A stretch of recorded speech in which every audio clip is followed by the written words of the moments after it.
La présence de l'archange Raphaël, dont c'est l'unique mention dans l'Ancien Testament, ne fait que confirmer la voie tracée par le Père, mais elle l'éclaire de la grâce de la miséricorde de Dieu.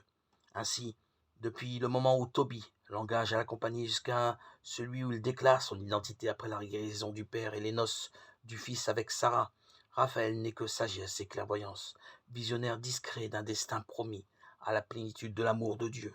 Que ce soit pour l'acquisition du fiel de poisson qui guérira Tobie, ou par le conseil de choisir sans hésiter Sarah pour épouser, malgré la malédiction d'Asmodée, Raphaël ne fait que mettre à l'épreuve le sens du devoir, de l'obéissance et la foi de son compagnon, pour lui révéler avec plus d'éclat encore la présence de Dieu à ses côtés.